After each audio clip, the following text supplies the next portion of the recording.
Hello, and welcome to Philosophy Talk, the program that questions everything. Except your intelligence. I'm John Perry. And I'm Ken Taylor. We're coming to you from the studios of KALW in San Francisco.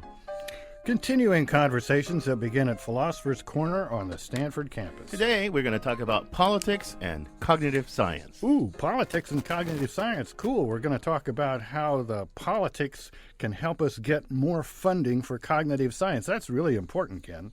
Yeah, but that wouldn't be very philosophical, and that's not our topic, John. We're going to talk about how cognitive science, how the insights of cognitive science can help us understand politics and political decision-making. Well, big deal. I mean, cognitive science is basically the science of thinking. There's no mystery there. We have values. Politicians have positions. The wise voter reads up on the positions, sees which politicians will promote his or her values, and votes accordingly. What's the big deal? Boy, John, you're naive. It's a good thing you're not running for political office and are stuck in your ivory tower, because you'd never make it. Voters' minds don't work like that. It's not that simple. What do you mean? Well, suppose a politician says he's in favor of, let's say, tax relief. What comes to your mind? Well, that sounds like a great idea, especially right now at tax time. Paying taxes is painful. It makes you lose sleep as well as money. We should be relieved of paying things that are painful. I like any politician who's going to relieve my pain. But now look what's happened. Look how your thinking has gone. The word relief triggered a slew of associations in your mind. It represented taxation as a kind of affliction, like a bad rash or cancer or tuberculosis. It evoked a kind of metaphor, taxation as affliction. And your reaction wasn't really all that rational, because it didn't have anything to do with the real nature of taxation, which is basically about paying the bill for governmental services that we demand. Well, I guess you've got a point there. Is the phrase tax relief, is that what politicians call spin? You could call it that, but it goes deeper than that, at least according to many cognitive scientists. It's about framing. Framing, I've heard of that. Yeah, that has to do with the basic way we think. I mean, words often evoke a whole slew of scenarios in our minds, which come with kind of built-in roles and values. So take the word relief. It suggests this unfair burden. It also suggests a person who is burdened, that's you, the taxpayer, and then a person who's there to relieve the burden, that's the politician. Well, now you mentioned framing. I mean, it's all coming back to me, because in my classes we've studied about how you frame your concept of time in terms of your concept of space. Sometimes it's helpful, sometimes it's misleading. I guess the relief metaphor is like that. I mean, there's something right about it, but it can be very misleading. Here's another one. I'll just see if I'm any good at this. How about socialized medicine? What does that make me think of? Well, it evokes images, frankly, of people in Eastern Europe before the fall of communism standing in line to get a loaf of bread because, the government that controlled the means of production and distribution screwed everything up. And when I think of that with medicine, I think of myself waiting months and months to see my doctor. Who would want that? Yeah, see, now we got an irrational response on your part, Ken, because I got sick in France once where they have so-called socialized medicine. I saw a doctor the same day. I spent half an hour looking for where to pay my bill until someone explained to me there wasn't going to be a bill. Both of our examples, however, tax relief and socialized medicine, seem to evoke frames that push us towards conservative policies. Don't progressives have any frames they can evoke? Well, you just used one sort of a little bit, the word progressive, substituting for the word liberal. But, our guest, George Lakoff, says that the conservative think tanks have really mastered the art of using political language and images to evoke frames, while the progressives or liberals have lagged way, way behind. I mean, basically, the Republicans are really good at this, and the Democrats, well, pretty much suck. We're going to start our discussion by talking about the general idea of how we think in metaphors and frames. Then we'll move on to the role of the unconscious and metaphorical thought in political decision-making. From then, we'll look at the ethics of framing in politics. Should we teach people to be more rational, or should we teach people to frame things better so they can promote their own values or our own values? But first, our roving philosophical reporter, Zoe Corneli, gives us a local angle on framing and political decision-making. She files this report. There's three components to any campaign. There's message, mechanics, and money. When Democrats around here want to get elected, they hire Jim Ross. He's a political consultant. His job is to know exactly what it takes to get votes. You can have a very compelling message, but if you can't raise money to buy television commercials or buy direct mail, it makes it very difficult to get that message out to a wide range of folks. Ross is known for leading Gavin Newsom's successful 2003 mayoral run. It was a narrow race against Green Party candidate Matt Gonzalez. In creating a message for that campaign, Ross made the controversial decision to leave Newsom out of the TV commercials. We used real people and people that had real expertise in issues to get up and speak for him, and use those as the messengers to drive the message that we needed to move voters in town. And part of the reason why is that, while Gavin Newsom's an extraordinarily articulate, very charismatic politician, we actually found that that was a bit of an issue, that he was too charismatic, he was too good looking, it was too much of that, and we needed to create a base under him that people would understand and be compelled by. Poor guy, too good looking to appear in his own TV spot. Well, that we would all have that problem. But sometimes the obvious choice is the wrong choice. So, the first spot we did was Dr. Pablo Stewart talking about Gavin Newsom's homeless policy. There's nothing progressive about giving money to people for the means that they're going to kill themselves. That is by drug and alcohol overdose.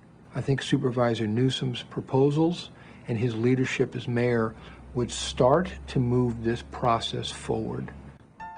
Of course, candidates usually don't have the luxury of simply promoting their own point of view. They have to respond to attacks from their opponents. Even then, Ross says sometimes the best way to respond is not to. I'll give you an example.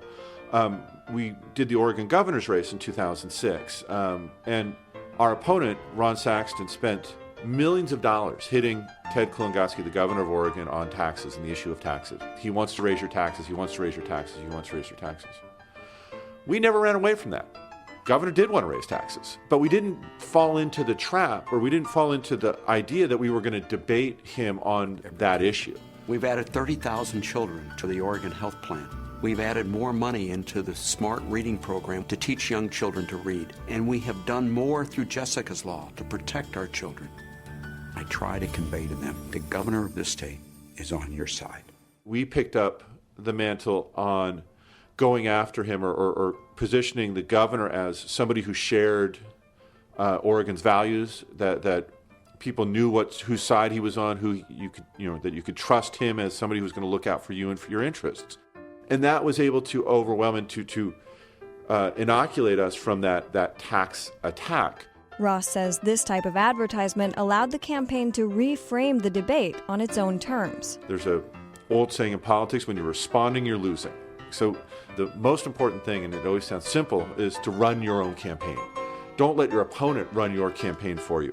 The key is to always be defining yourself and driving your messaging forward. That's how you win. For Philosophy Talk, I'm Zoe Corneli. I'm John Perry. And I'm Ken Taylor. Today we're joined by George Lakoff. He's professor of linguistics at the University of California, Berkeley. He's author of Thinking Points, Communicating Our American Values and Vision. George, welcome to Philosophy Talk. A pleasure to be here, Ken.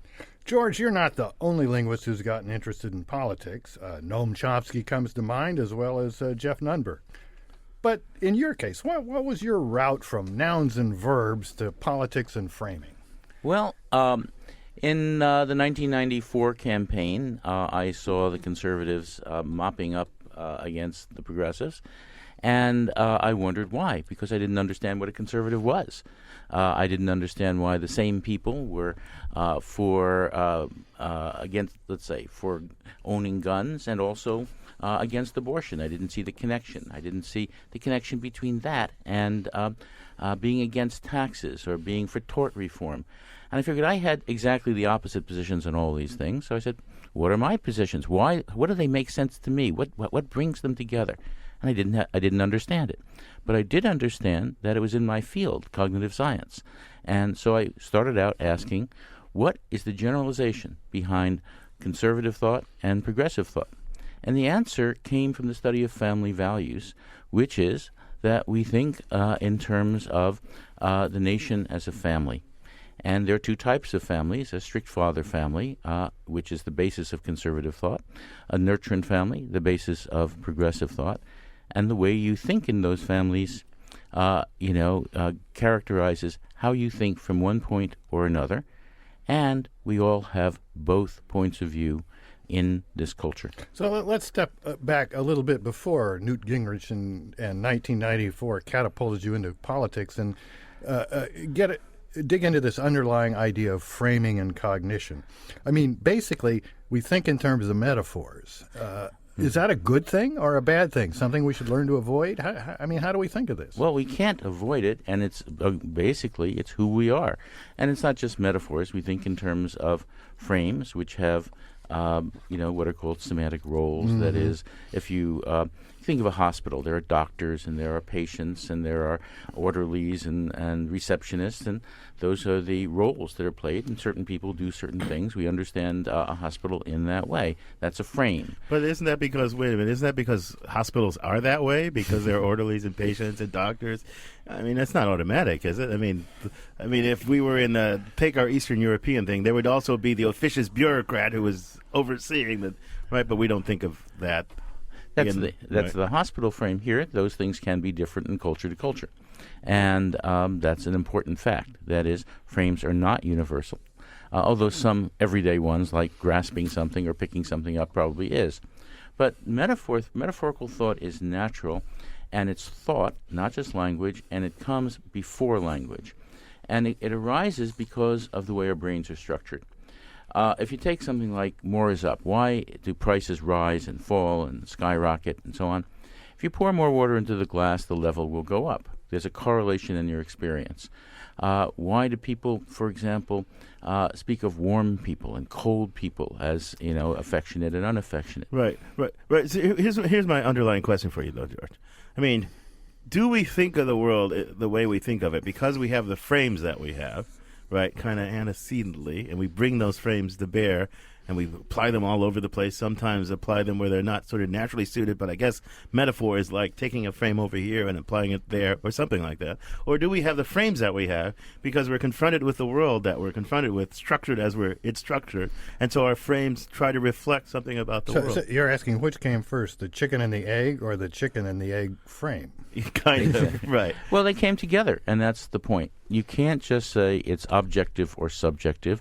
It's interactive.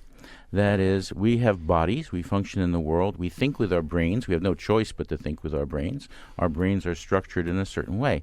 So, for example, if you're confronted with people pouring water into the glass and the level going up, you see that from the time you are born, in your brain sees it in two different places. Quantity and verticality are activated in two different places. You see it over and over, you get activation, spreading, connecting, forming a bridge, and it's a metaphor. Okay, I think I get it. But now, see, I was trying to drive this toward the political, because we're talking about politics and cognitive science. And so these political frames, nurturant mother and strict father. Nurturant parent, not mother. Nurturant parent and strict, what was it? Father. Okay. Where do they come from? Is that because, where are they? Is that because the world comes to us packaged? How were those formed to begin with? I don't know, but they're not the same in all cultures, and that's what's interesting. There are different family structures, culture to culture. But what you do have in all cultures in general is that your first experience with governance is in your family, and that means what you do is you learn that a governing institution is a family, and around the whole world you have things like Mother India, Mother Russia, and so on. Well, just to bring a little political philosophy and history into it, Locke and some of the others really based their conception of government on the father, right? I mean, that was supposed to. It goes back to Aristotle. I guess I'm a little weak on history, actually, but I know I've read these guys, and they start off with the father as kind of the natural authority, and then they think about how government is like that or not like that. Well, that's the strict father model, mm-hmm. and it's not the only model that's been there. Historians are now looking at this, and it turns out that they're both strict and nurturant versions of government that go way back. So these things are contestable and pliable, and they can change and evolve, and we don't quite understand the dynamics of them, but they're really important. You're listening to Philosophy Talk. Our subject today is politics and cognitive science. Our guest is George Lakoff from the University of California at Berkeley.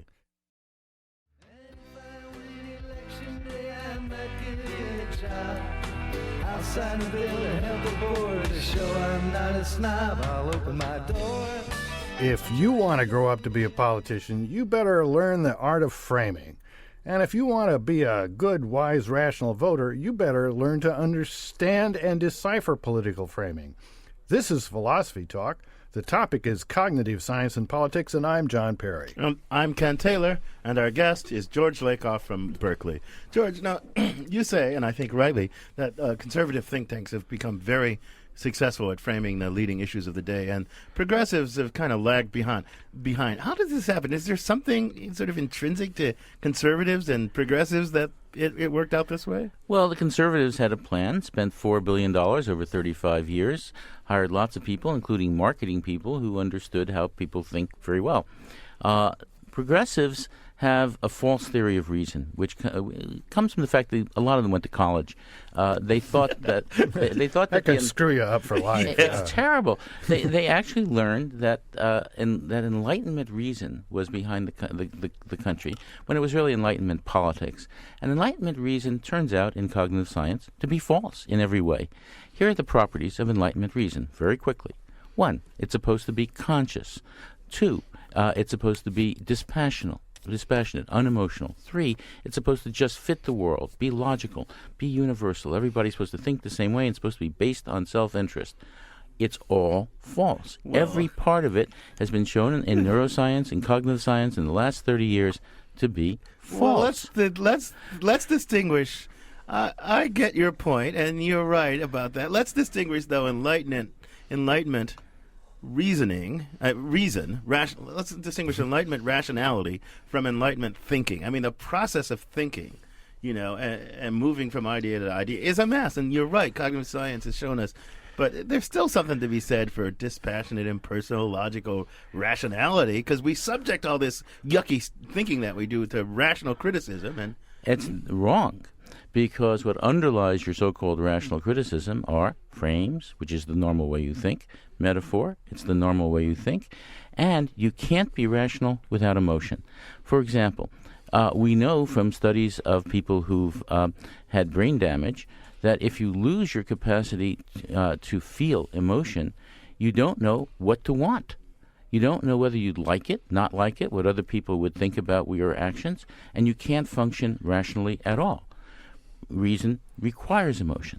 Well, let me give you an example outside the political sphere to frame a question I want to ask. You and others have documented how the extent to which our thinking about time involves the metaphor of space and concepts like between, ahead, behind, so forth and so on. On the other hand, when we think about time, we limit the use of the metaphor. I don't say, well, if you wanted to avoid the Bush administration, you should have taken a left about 1998. We know that left and right don't make much sense with regard to time. So given that we're going to think in metaphors, isn't there a rational and an irrational, a better or worse in kind of gauging how well the metaphor were? I mean, metaphors are useful because they give us this structure with all these roles already built in. But to apply it to a new sphere, you have to isn't there a process of deciding what's appropriate and what's inappropriate? Well, you misunderstand metaphor. Metaphors don't map the entire structure of space. They map part of the structure, and that part is predictable from the neural theory of metaphor. I want to get this back to political decision-making and thinking a bit, but I also want to invite our listeners to join this conversation, and you can do so by calling 415-841-4134, or you can email us at comments@philosophytalk.org. We're talking about cognitive science and politics. So look, you've got this claim. It's a provocative claim that that those progressive liberals were a fan of Enlightenment rationality, and conservatives, They were clued into the reality of how the human mind works, and they got onto the bandwagon of trying to figure out how people actually are moved, and then that's why they're so good at this. Do I got you roughly right? Well, I think the conservative think tanks did. It's very roughly right. There's a lot more to it than that, but only very roughly. But I think the main point is 98% of our thought is unconscious. It's below. It's what our brain is doing when we're not aware of it. So help me show. So if I think like a conservative, help me think about how. I mean, why does that help me win the day? in political decision, in political argument. Tell me more about why the conservatives are. Give me some examples of why the conservatives are so good at this and the progressives so bad because they were stuck in the Enlightenment. Well, for example, they have repeated over and over. They know repetition changes your brain. That government is supposed to be small, it gets in the way, it hurts you. Whereas the progressive idea is that government is about empathy, about caring for people. We take care of each other. We are responsible in doing that, and that means that government has two functions.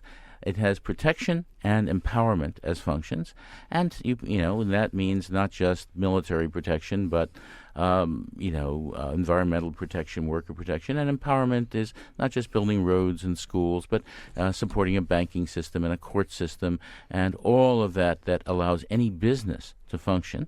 And taxes are what you pay to live in America, as opposed to, say, Chad or Bangladesh. Now, that is not said by any progressive politician. The conservatives understand their ideas, which are very different, and they say it over and over and over. Well, that in the roving philosophical reporter, where the candidate was being attacked for wanting to raise taxes, the consultant said, "Yeah, we wanted to raise taxes, but we didn't address it that way." He basically talked about all the benefits that would come from raising taxes. More than that, what we did is this and this and this, and how we were on your side. He did better than that. What he did was focus on empathy. What he did, and protection. He listed all the things that would guarantee empowerment and protection, and spoke from the perspective of empathy, of caring for other people. What that does is activate the empathy part of people's brains. And if you are biconceptual, if you have, and we all are, we have both strict father and nurturant parent modes of thought. What that does is activate the empathetic or progressive mode of thought in voters. 415-841-4134. That's how you can join this conversation. And Don in Portola Valley is on the line. Welcome to Philosophy Talk, Don. Thank you. I was wondering, you're always using the word here, progressive. Do you think that that might co-opt a perfectly good English word, progress, which is inherently non-political, and that the progressives, you're using that word constantly on your program, do you think that's a very clever way of co-opting a basically positive word and giving it a political context? Well, and one of the interesting parts of that is that people who use the word conservative are co-opting a perfectly reasonable word to conserve things, whereas contemporary conservatism is quite radical. It wants to change things, and change things in an authoritarian direction, or a direction in which corporate America runs the country. But keep going. I'm sorry. And that's important. That is, the word conservative does not mean conserve necessarily anything, but there's a mythology, let's say, that they're conserving the original meaning of the Constitution or something like that, which they're not. They're changing the meaning of the Constitution all the time. Well, I agree with you about conservatism. I mean, it seems to me that, I was raised a conservative in Nebraska, and back then it meant, avoiding foreign wars and balancing the budget. But progressive, I must say, that's not my favorite word. The frame that it suggests in my mind is, technology keeps changing so that you can't understand it. The print gets smaller and smaller as devices get smaller and smaller. Things that used to be simple, like telephones, now have 20 or 30 buttons on them that you can't figure out. I mean, screw progressivism. I mean, can't we find a better word than that? I like progressive, and I like the progressivism because I like progress, and especially social, political progress. The emancipation of the slaves, the enfranchisement of blacks and women, the breaking down of barriers. That's where the progressives stand. If you look at the history now, there was a point in political history, and not so long ago, when liberal became a swear word, and the reason it became a swear word is because the liberals were running everything when everything started falling apart, when the economy went in the tank, when the war in Vietnam turned out into a disaster, a quagmire. It was JFK and LBJ who got us into that. And of course, Nixon didn't, but kept us in it. But I mean, look, Ken, once you had slavery, getting rid of it is progress. But there was a time when the institution of the slave trade. Oh, that's great progress. Now we can get sugar from the Indies. There's nothing particularly good about progress. Basically, it's a pain in the butt. What you got in America is an idea of not only human rights, but progress toward those rights. Right. And, human rights were built into the Constitution. They were not anywhere near perfect when we started out, and the idea is to get closer and closer to them. And that's what progress is about. It's toward getting closer and closer to the American ideals. Right. So that's a great word for liberals to claim as their own, I think. 415-841-4134. Join this conversation. And Greg in Palo Alto is on the line. Welcome to Philosophy Talk, Greg. Hello, thank you. My question is that it seems to me that Mr. Lakoff, the result of Mr. Lakoff's ideas is to promote the manipulation of people based on one kind of metaphor versus another kind of metaphor. But what I'd like to see is that we want to promote critical thinking in which the voters are able to use their own thought processes in order to tell when they're being manipulated either by one metaphor or the other. And my worry is that this kind of thing we are replicating the conservative deception of using metaphor to manipulate people's minds rather than encouraging and teaching critical thinking so they can decide for themselves which metaphor they want to choose or whether they will recognize that a metaphor is being passed upon. Greg, thanks for the call. That's an excellent question. Greg is a defender of Enlightenment rationality against your... Absolutely. Yeah. He hasn't read the books because, in fact, the books are a way to do exactly what you say. I've now written 5 books on this subject, and the idea, and they're all out in public, and the idea is to show exactly what everyone is doing and to promote the idea among progressives that they should say what they believe, not to say things they don't believe. There's a difference between framing and spin. Spin is using framing, which is the ordinary way that we people think and talk, to get out of embarrassing situations politically.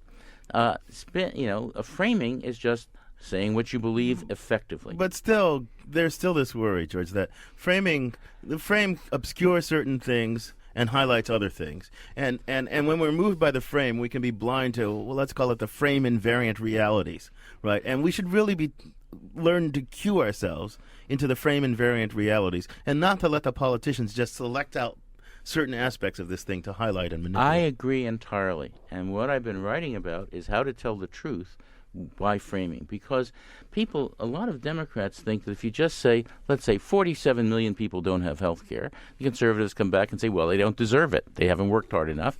The point is that a progressive will say it's the role of this country to make sure everyone is protected. It's protection and empowerment, and health care is protection.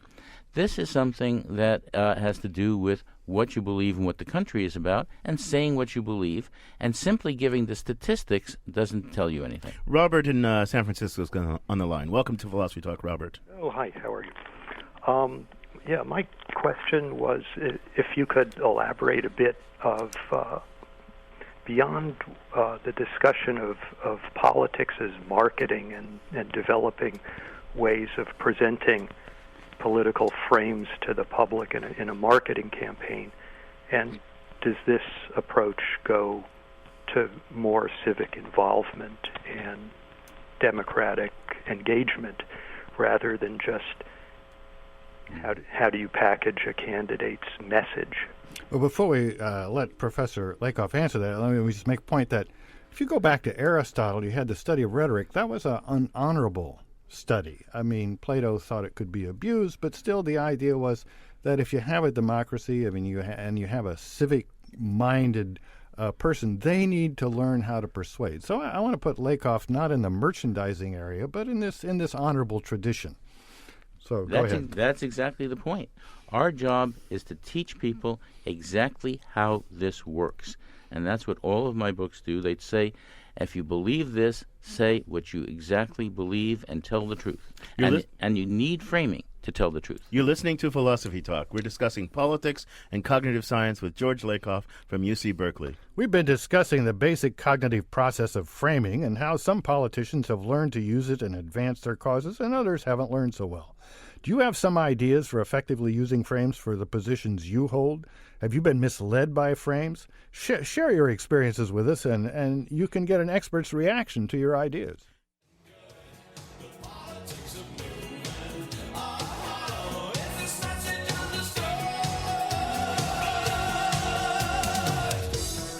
Politics, Cognitive Science and Framing. I'm John Perry. This is Philosophy Talk, the program that questions everything. Except your intelligence. I'm Ken Taylor, and our guest is George Lakoff from the University of California at Berkeley.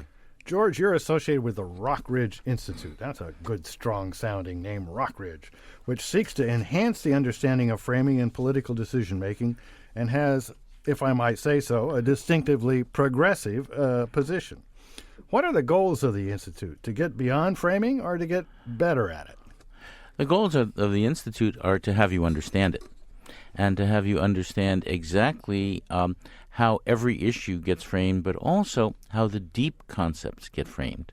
If you look at conservatives, they have framed government, they have framed security, they have framed taxes, they have framed the market, they have framed nature, they have framed responsibility, and in their way, in a way that fits the way they think and what their values are. And progressives have views on all of these things, but largely unconscious and largely unarticulated.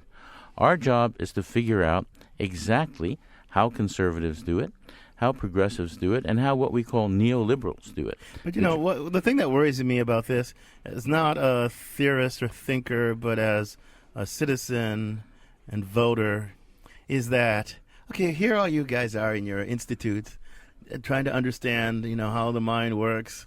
And it's just like market science in a way. I mean, marketing people understand a lot about what moves people. But then it gets in the hands of the marketers, and what do? They manipulate us. They delude us. So helping the politicians understand and the political operators understand this is one thing. But what about us, the voter, and helping us kind of not be a pawn in this frame war? Well, that's exactly what I and the Rockridge Institute are about. We're trying to get the voter beyond that. We're trying to get ordinary citizens to understand what is happening, to ask themselves what they really believe and why they believe it, and how they can talk about what they really believe and why what they hear may not fit what they believe and why they may be outraged by what they hear. There's two different things, though, right? Because you talk about how progressives or liberals haven't been so good at this and they need to learn the trick and learn the tricks of the trade and understand the way human thinking really works. That's one thing. But then me, the citizen, trying to decide, okay, I'm presented with one thing framed as this way and one thing framed as that way. What am I to do? You're to look at it and read our website and read our publications and read the books I've been writing and see exactly where this framing comes from, what values are behind them, what kind of reasoning is behind them, and do you accept those values or not? That is the point. You got to understand your values, and it confronts you with your values, just as philosophy always has. But isn't there room for some non-metaphorical, non-frame discussion once you get clear about what the value alternatives are?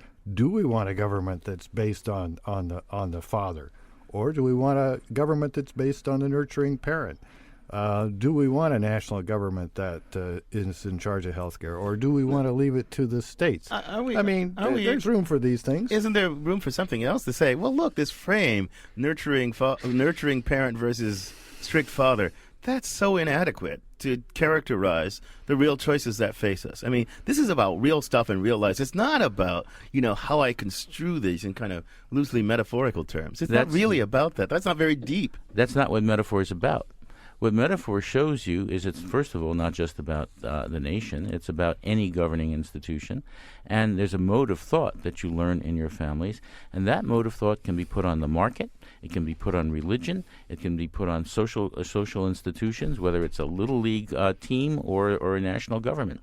And what we're trying to do is show exactly what the values and modes of thought are so people can understand them and see how they feel about them and question their own views, if that's appropriate, or find out what they really deeply feel. 415-841-4134. We still got time for some callers if you want to join this scintillating conversation. So, let's go back to this Enlightenment rationality and all this stuff again, just briefly, of which I'm still a fan, even though I grant the results of cognitive science. One of the things that kind of view of thinking and reasoning said was we can always adopt a critical distance from all these things that are thrown at us. Right? There's some point of view from which we can criticize and evaluate that's kind of free of all that stuff.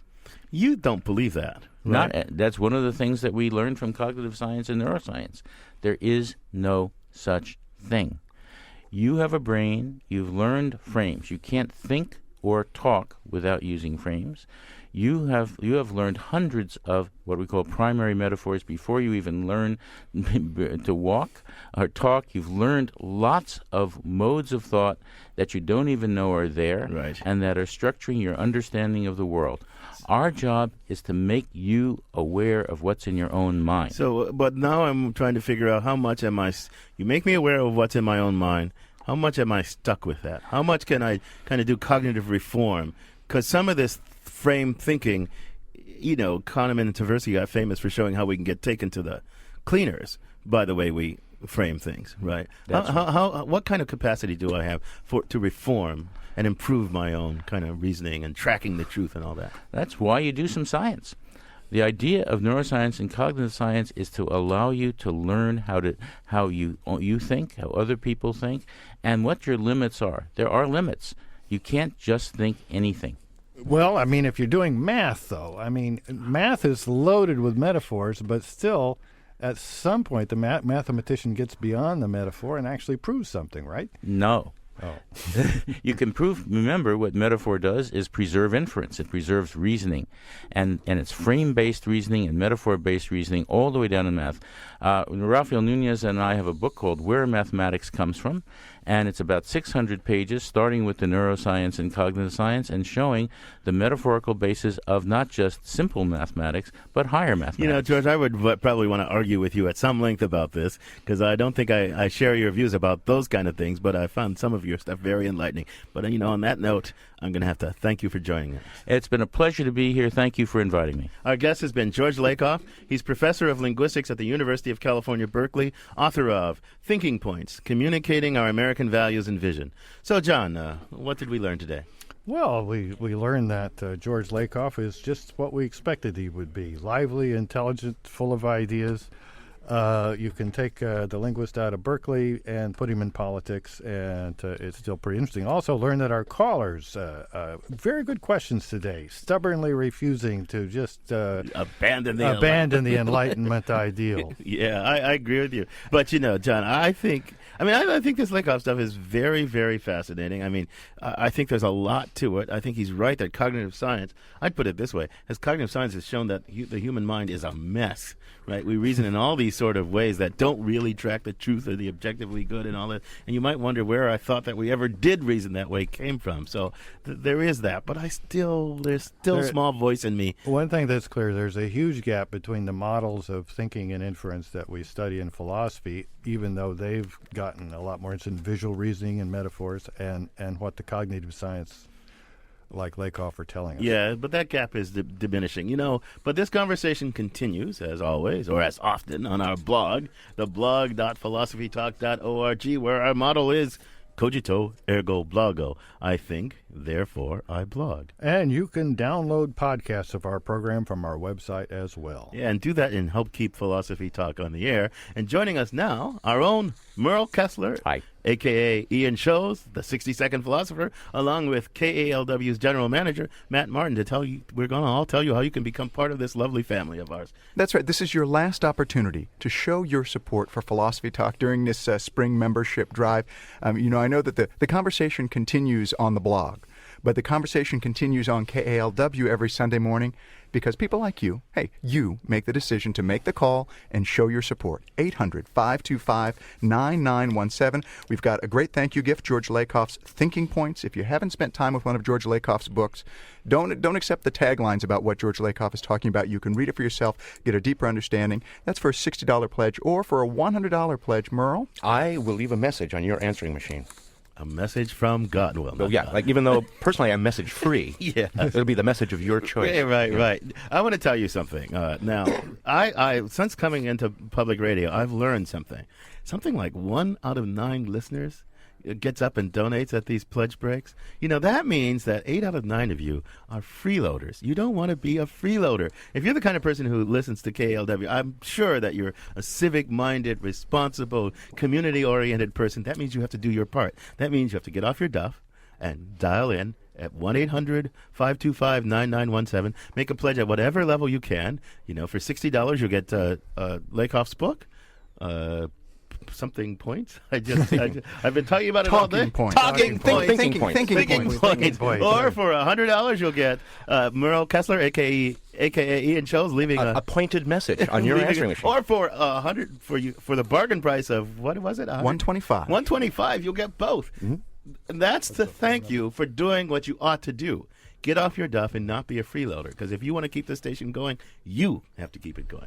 You know, this time of year, you might think it's what a horrible time to try to raise money. We're all thinking about paying our taxes, but there's another way to look at it. When I pay my taxes, which I just did, I get out that charitable deductions thing, and I get out all my forms, and when I see that I've donated money to public radio, that's one of the things I feel best about. It's one of the things where I said, I could have given more and I should have given more. Now, if you're paying your taxes and you don't have a KALW slot there under charitable deductions, come on, guy, you're not doing your share.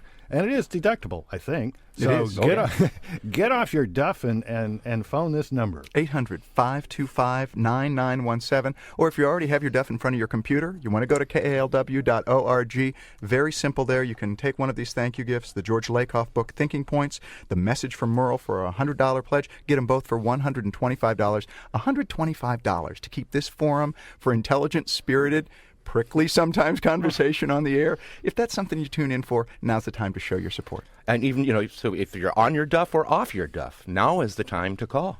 Yeah, and if you're duff-free. You're duff-free. It's time to call. But let me tell you something.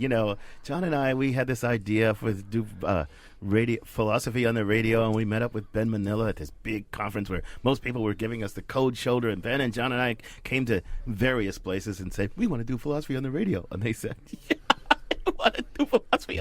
Oh, come on. And then we came to KLW, and we talked to Nicole Sawaya, Matt's very fine predecessor, and she said, you want to do philosophy on the radio? That sounds like a great idea. Let's give it a try. I mean, we weren't quite radio ready. We've kind of perfected the art, and we've had our kinks in. Yeah. We've improved the art. We've made a unique art. Yeah. And then Matt said, when Matt took over, he said, keep going, guys, keep going. You've got to reward that kind of innovation, risk-taking, openness to new ideas. There aren't many outlets that have that kind of openness and risk-taking. San Francisco has a unique institution, and you want to keep it going. And to keep it going, dial 1-800-525-9917.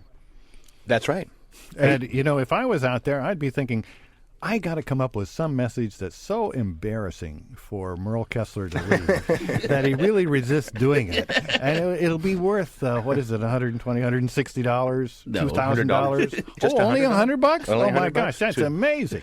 And I just think about the great conversations that Philosophy Talk has about, I think that this is one of the only places where you'll hear an hour, what is infinity? And I got to say, when I heard that, I thought, well, how can you talk about that for an hour? But then I listened. And if that's been your experience, once you listen, Matt, hey, there's more there. You can talk about infinity forever. But not and stay interested. First you talk about it for half an hour, and then you talk about it for 15 minutes, and then you talk about it for 7.5 minutes, and if you keep doing that, eventually, I guess you'll never quite make it, will you? There's this great Crosby, Stills, Nash & Young song, Chicago. Won't you please come to Chicago for the help that you can bring? There's a line in it that says, don't ask Jack to help you because you turn the other ear. No one else can take your part. No one else can take your part. Don't let the guy next to you do it. You've got to do it. 1-800-525-9917. You can go online at kalw.org. However you do it, you keep John and Ken and their team on the air here, keeping this space for intelligent, thoughtful conversation that brings you in. That's what we're about here. You make it possible. So come and join us right now at 800-525-9917. And folks, I'm not just a big radio star that you hear every week when you're playing hooky from church. I'm also a regular KALW listener, and it's a great station. You can hear jazz. You can hear they call it the global local station because you hear a lot of local stuff made right here in San Francisco.